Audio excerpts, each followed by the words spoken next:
So with that, please help me welcome Secretary Pete Buttigieg. Yes.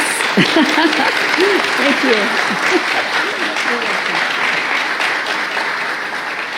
Thank you so much, Supervisor Solis. I'll have more to say about her in a moment. I really appreciate the kind introduction.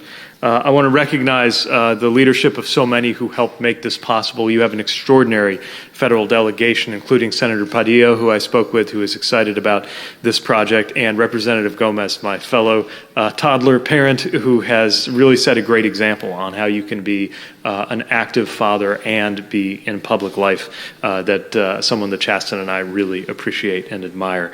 Thank you to Superintendent Carvalho. Your work here has been extraordinary, and your team here is doing such important work. Principal Marmolejo, thank you for inviting us to what is clearly not just a school, but in so many ways the beating heart of this neighborhood and this community.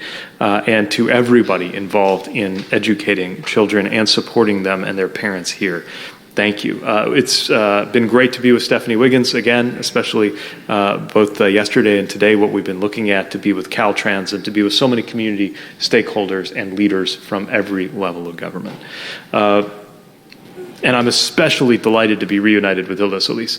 The first, I might even be able to beat Jimmy in claiming how far back I go with her, because the first I ever heard the phrase environmental justice was when I was a high school student, and I participated in an essay contest, which led to my having the privilege of being present at the ceremony when the Profile in Courage Award was given, as it is every year, to one extraordinary American leader. And that year it was given to a little-known California assemblywoman who had done such extraordinary work benefiting the neighborhood of La Puente Hills and others that she served.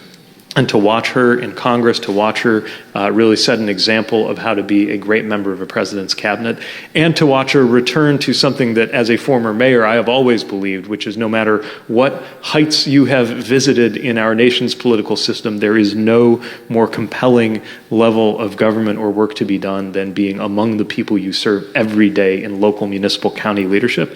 She continues to be an example that I admire. So thank you so much for the chance to join me today.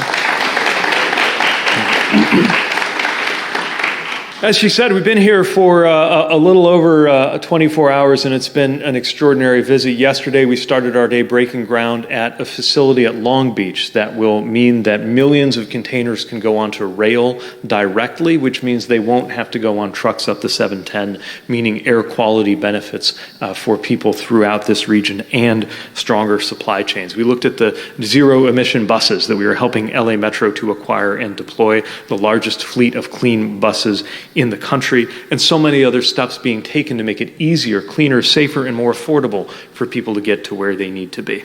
And today is another example of how President Biden's infrastructure funding is making everyday life better. This is a region, of course, that is famous for its roads, its highways, its freeways, its cars.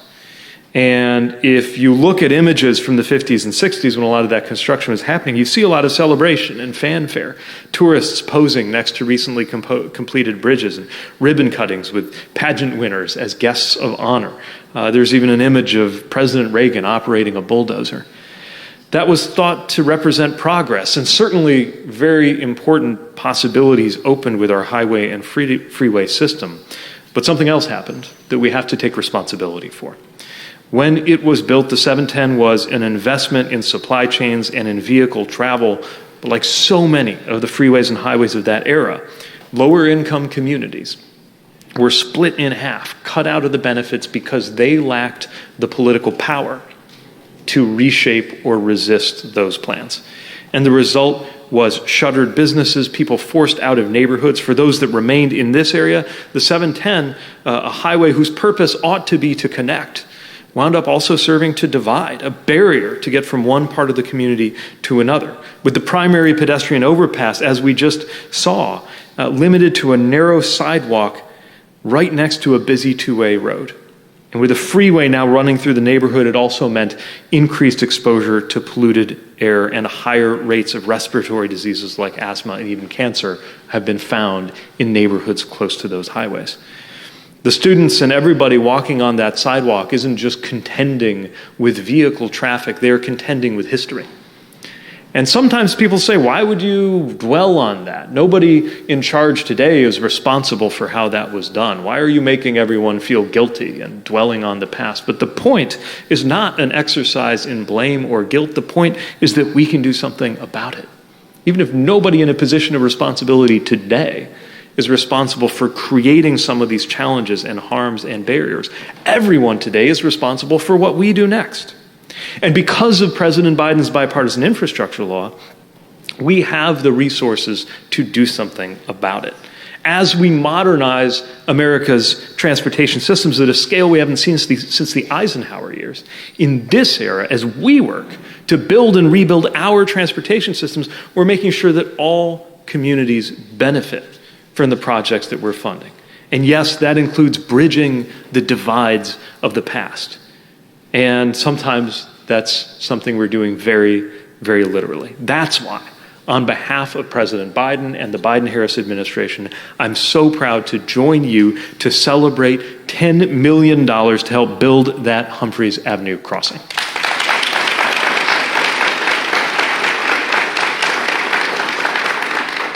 This is a bridge that's going to make it easier for people to go about their days, more accessible overpass for people who walk or bike or roll from one side of the neighborhood to another, and it'll make it safer for kids to get to school in the morning, something, again, that touches me in a whole new way ever since becoming a parent. I'm relishing the fact that I'm in those in-between years where my kids actually like hearing about my job. I know eventually they will be too cool for that, but coming up on 3, our son, who never met an excavator he didn't love, likes hearing about construction. And I can explain to our daughter, even though she's not 3 yet, a little bit about what we're doing. And when I tell her we're building a bridge to help kids get to school, her first question will be, are you bringing tape? She can understand the virtue and the value of that, even if this one's going to take a little more than tape to get done. And I would add, create a lot of good paying jobs in getting that done too, which we're very, very excited about. Being here at Humphreys Avenue School, seeing the crossing it is now, I can imagine how a parent feels, especially if they know that their children have to traverse that crowded passageway, and knowing the value of having a new bridge, which is just for pedestrians and cyclists, and that safe path to school. One thing I want to note that is a common feature of all of these 60,000 and counting projects we're funding in President Biden's infrastructure package is that out of that 60,000, 0 were invented or developed at our headquarters in Navy Yard in Washington, D.C. These are community projects. The ideas aren't coming from Washington, but more of the funding has been needed to come from Washington, and now, at last, it is. And I would add, while we're proud of the historic levels of funding that we have, this is a very competitive process. We can't fund every good project we see. So when you make the cut demonstrating the community benefit, the equity benefit, the safety benefit, the economic benefit, the environmental benefit, that is something to be very, very proud of. Let me attempt to say a few words en español. Estoy muy contento de estar aquí en Los Ángeles para celebrar una inversión federal de casi $10 millones para construir un nuevo cruce en Humphreys Avenue.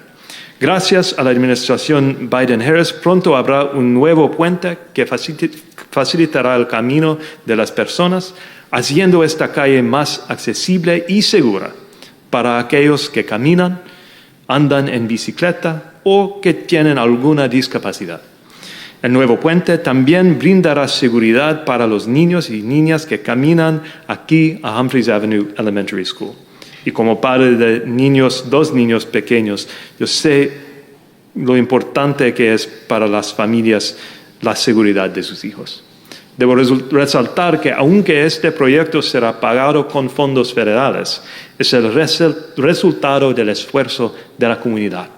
Felicidades por este gran logro que mejorará la calidad de la vida de los residentes de esta área y gracias por recibirme aquí el día de hoy. I think I survived that.